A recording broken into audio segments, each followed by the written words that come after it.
Have you wondered? A lot of people have talking about Israel versus Palestine war.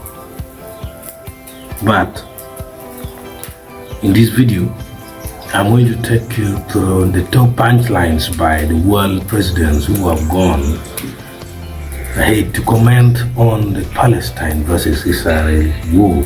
Let's get into it.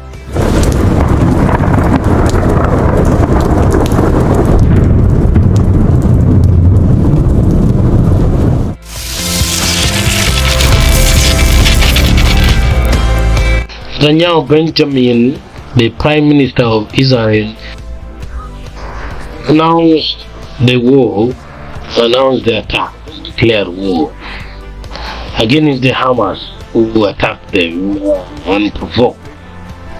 In a video, he took to the press to say Israel will defend themselves against this war and will emerge victorious. Israel is at war. We didn't want this war. It was forced upon us in the most brutal and savage way. But though Israel didn't start this war, Israel will finish it. Once the Jewish people were stateless. Once the Jewish people were defenseless. No longer.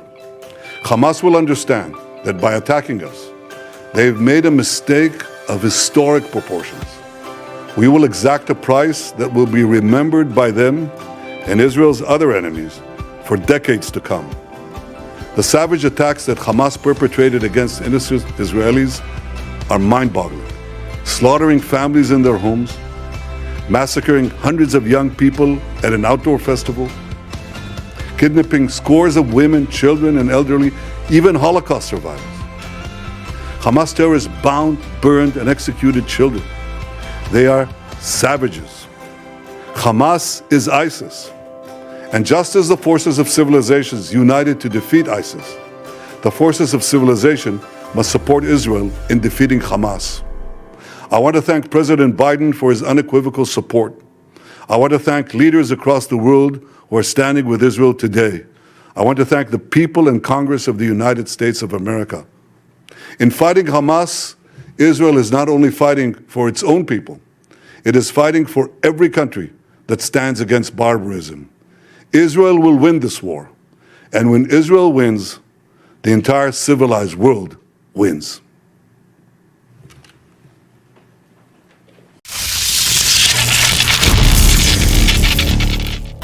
Chinese Foreign Minister Yang Wang expressed their support for the Palestinians and said the Palestine or the Hamas deserve to become a separate or a foreign sovereign state.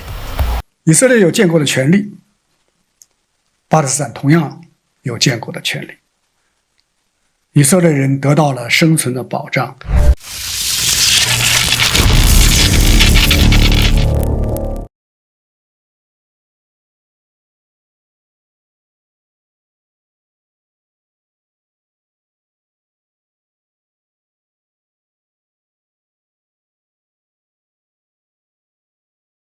Another iconic person to have his voice heard in this is the UK Prime Minister, that is Rishi Sunak. He supported the Israelites against the Palestinians and went ahead to say, we want you to win, we want you to go after the Hamas and take back the hostages. After he was introduced by Israelite Prime Minister Benjamin Netanyahu, who said Israel is in the darkest time, in the darkest hour, and so it needs the world just like the world needed UK. Absolutely support Israel's right to defend itself in line with international law, to go after Hamas, to take back hostages, deter further incursions, and to strengthen your security for the long term. Can I also say that we have seen the scenes over the past day that have shocked all of us, particularly at the hospital, and we mourn the loss of every innocent life, civilians of every faith, every nationality who have been killed. And we also recognize that the Palestinian people are victims of Hamas too. And that is why I welcome your decision yesterday that you took to ensure that routes into Gaza will be opened for humanitarian aid to enter. I'm glad that you made that decision. We will support it. We're increasing our aid to the region, and we will look to get more support to people as quickly as we can. The last thing for me to close on is this. You describe this as Israel's darkest hour. Well, then it's for me to say I'm proud to stand here with you in Israel's darkest hour. As your friend, we will stand with you in solidarity. We will stand with your people, and we also want you to win.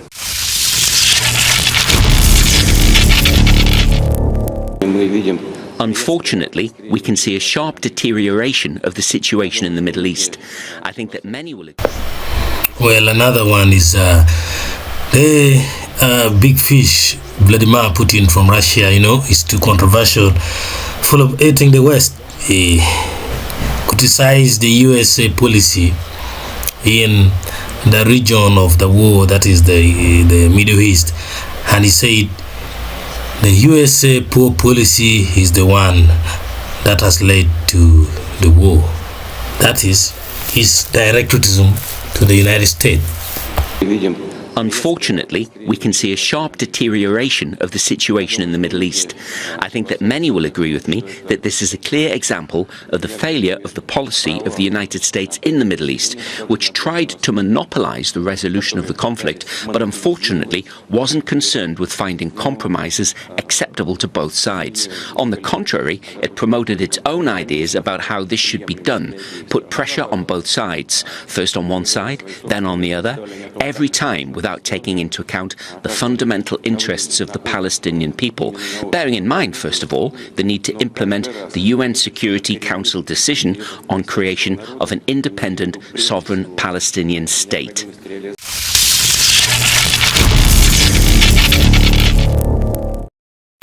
Joe Biden chose only 2 words to describe how America should respond. He said, "Our response should be quick, precisely, and overwhelming."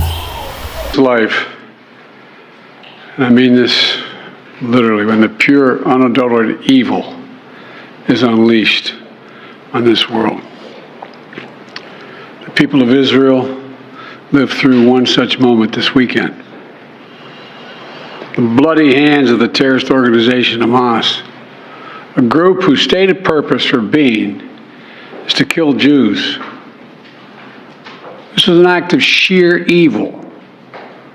More than 1,000 civilians slaughtered, not just killed, slaughtered in Israel. Among them, at least 14 American citizens killed. Parents butchered using their bodies to try to protect their children. Stomach-turning reports of babies being killed. Entire families slain. Young people massacred while attending a musical festival to celebrate peace. Women raped, assaulted, paraded as trophies. Families hid their fear for hours and hours, desperately trying to keep their children quiet to avoid drawing attention. And thousands of wounded, alive but carrying with them the bullet holes and the shrapnel wounds and the memory of what they endured. You all know these traumas never go away. There's still so many families desperately waiting to hear the fate of their loved ones, not knowing if they're alive or dead or hostages. Infants in their mother's arms, grandparents in wheelchairs, Holocaust survivors abducted and held hostage. Hostages whom Hamas has now threatened to execute in violation of every code of human morality.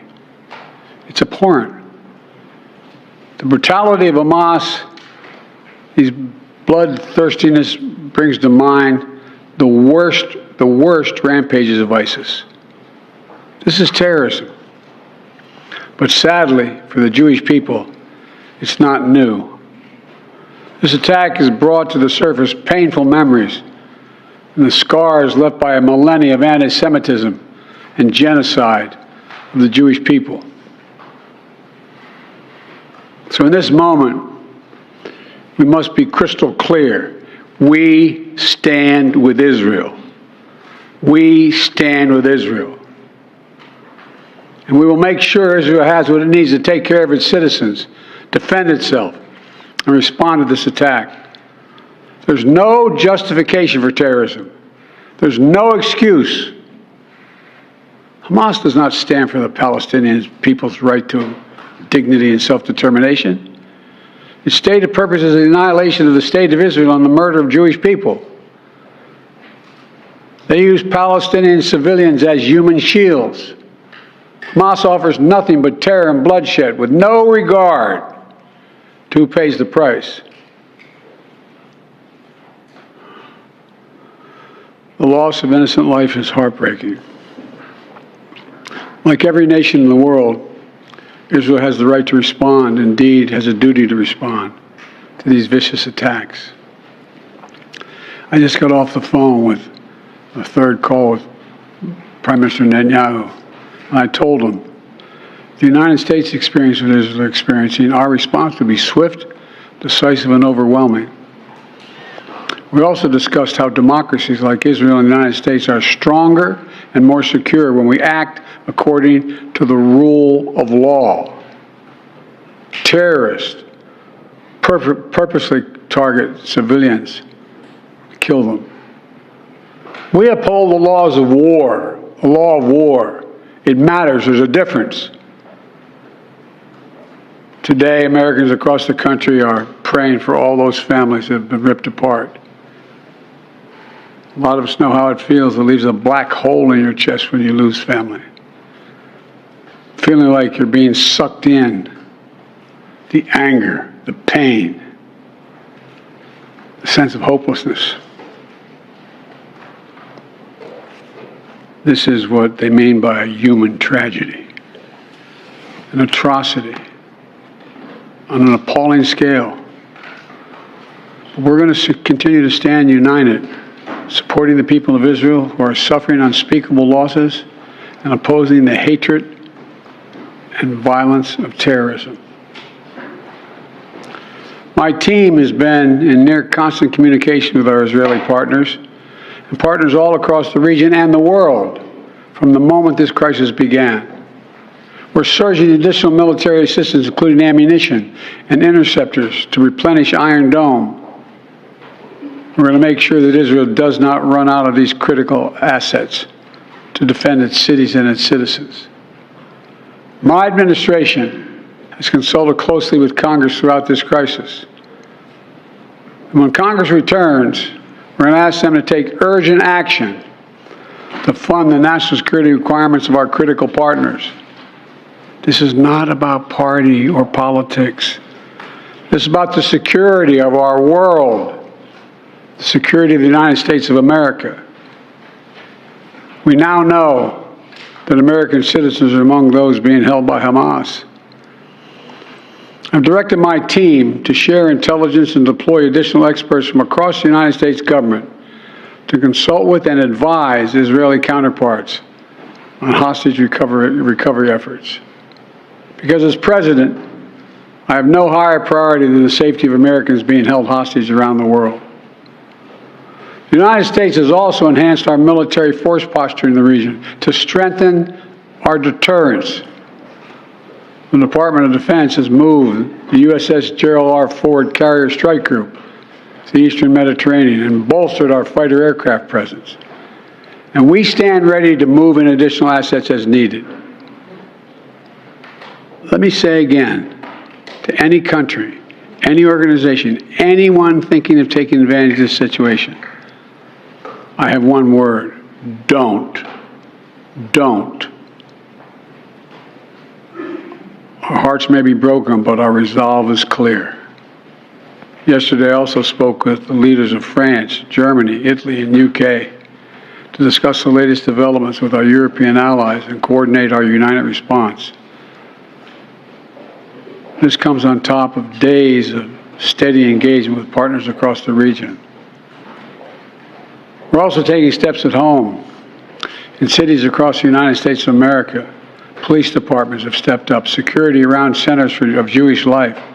The Department of Homeland Security and the Federal Bureau of Investigation are working closely with state and local law enforcement and Jewish community partners to identify and disrupt any domestic threat that could emerge in connection with these horrific attacks. This is a moment for the United States to come together, to grieve with those who are mourning. Let's be real clear. There is no place for hate in America. Not against Jews, not against Muslims, not against anybody. We reject. What we reject is terrorism. We condemn the indiscriminate evil, just as we've always done. That's what America stands for. You know, just over 50 years ago, I was thinking about it this morning, talking to the Secretary of State, the Vice President in my office. Over 50 years ago, as a young senator, I visited Israel for the first time as a newly elected senator. And I had a long, long trip, a meeting with Golda Meir in her office, just before the Yom Kippur War. And I guess she could see the consternation on my face as she described what was being faced. They were facing. We walked outside in that sort of hallway outside her office to have some photos. She looked at me all of a sudden and said, "Would you like to have a photograph?" And so I got up and followed her out. We were standing there silent, looking at the press. She could tell, I guess, I was concerned. She leaned over and whispered to me, she said, "Don't worry, Senator Biden. We have a secret rep in here in Israel." My word is what she said. We have no place else to go. We have no place else to go. So, those are the top punchlines of the world leaders or presidents on the current war going in Palestine, which is the Israel versus Palestine war. I hope to see you in the next video if you're subscribed.